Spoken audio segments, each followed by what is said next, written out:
Hey, how's it going, guys? Today I wanted to talk about panic spraying. As a player who switches between console and PC every other week, I've found myself reacquainted with that panic that can overwhelm a controller using player. Playing with a precise mouse and keyboard on 90 field of view is super different compared to a controller on 60 field of view. Making the switch between these two things has definitely made me a more inconsistent player, but has shown me some tools I use to get me back to that confident feel with a controller. When I was just playing console non-stop, I felt like I hit this groove where I landed shots easily and without much thinking. But now as I encounter the controller after a week of PC each time, I have to reteach myself the expectations, the recoil, and the overall feel of the sensitivity. So given that I know personally what you guys are dealing with when you start to panic spray, let me tell you guys what helps me find that rhythm and confident shot placement. Number 1, drag scoping. I found that this has been the most important method of getting that extra edge in a gunfight recently. If you guys didn't already know, bullets can travel through some of the edges of wooden door frames. What this means is when you're hiding or peeking a doorway, you can begin your first shot through the edge of the wooden frame and drag across at the level you saw your opponent.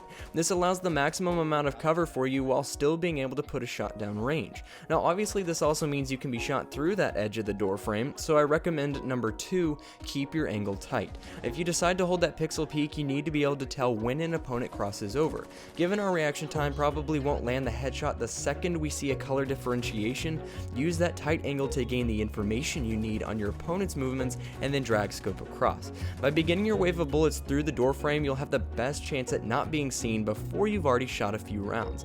Even at angles where you can't shoot through the frame or wall, it's not a bad idea to begin your shot at the wall anyway, so that there's no delay once the gun barrel crosses into the opening.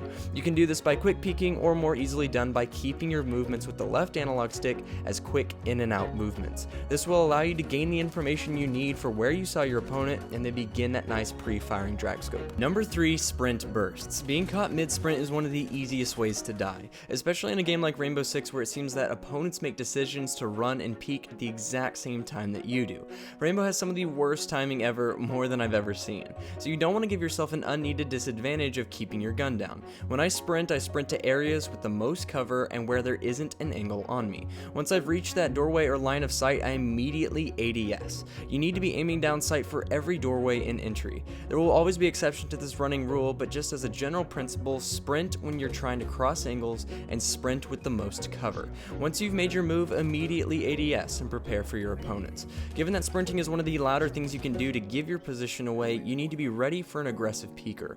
Personally, I listen for that running animation and get ready to pre-fire in the general area. Number 4, don't lose sight. In a gunfight that catches me off guard, I notice that suddenly my opponent becomes blurry and my thumbs take over in a whirl of confusion. My brain will start screaming left, now right, and then back to the left as I try and recover my potato aim, or roitato aim as it's called on stream.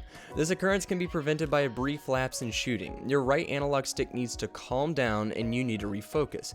All the while, if you continue shooting, you're dealing with the recoil of the gun and the shaking it's causing on your aim. When we look down the sights of our gun, we're trying to match up the end point with the opponent's head. When we panic spray, we focus on our sight way more and forget to look at the actual opponent's movements, hoping our bullets simply connect. Stop shooting, relax the right analog stick, and continue. Number 5, overall awareness. As we continue to play the game, we begin to pick up on common lines of sight, runouts, and angles. Pay attention to these and make note of how you're dying. On a map like Border, it's not uncommon for an opponent to run out from behind the tank. Why not just wait a few seconds and see if anyone comes? Or how about the sound of breaking down barricades? Especially out of spawn at the beginning of the game, be wary of the sounds of runouts. I play with my game volume on 100 and my teammate volume far lower depending on how loud they are. I would rather hear and react to the game than what my teammates may scream in my ear. Number 6, ADS majority of the time. There really isn't ever a reason to not be ADSing. Rounding staircases with an ACOG typically is what I'll use hip fire for because it's way too zoomed in to land accurate shots, and I don't want to tunnel vision on just a small part of the stairs. I want to be able to see the whole picture and react accordingly. That being said, given most of the maps have hallways with rooms that have angles into other rooms, you need to be ADS the majority of the time.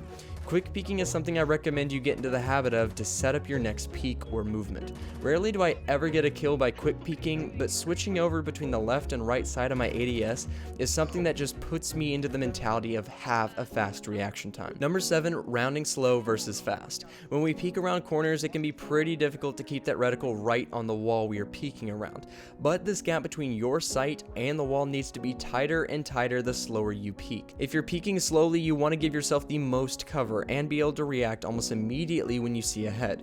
When we round corners faster, we don't have to stay as close to the wall because we're trying to gain information on a larger area and react accordingly. The faster we peek, the harder it will be for our opponents to shoot us immediately anyway. But if you round slowly, you want to keep that sight right on the edge of the wall as you round the corner. Number 8, pre-fire. Start shooting before your opponent does. When rounding corners, why not fire off a couple of rounds at popular windows, popular angles, or entrances? Rarely do we ever get to the end of the match without enough ammo. Nothing causes more potato aim for your opponent than scaring him with pre-fired bullets. Not only does it give you the first bullet advantage, but it's more likely to knock your opponent's aim off. If you hear an opponent getting close, be aggressive with it and begin your pre-fire. Like I said guys, this panic spray is something I've been reacquainted with a lot after adding PC. The best way to avoid it is to be confident, think strategically, and try and expect your enemy. Coupled with these things talked about previously, it should help you cut down on your panic spray when you encounter an enemy. Embrace the potato aim, reset, and beat out your opponent. That's it for today guys, thank you very much for watching. We are so close to 100,000 subscribers, which is just insane to me. So thank you guys for all the memories and growth that we've had this past year. It's crazy to think I was just at 100 subs last Christmas, and now we're tacking on a K to that number. We'll be doing something special for 100K, so if you'd like to leave your input for what it should be, please write it down in the comments. Until the next one guys, I'll see you all very soon.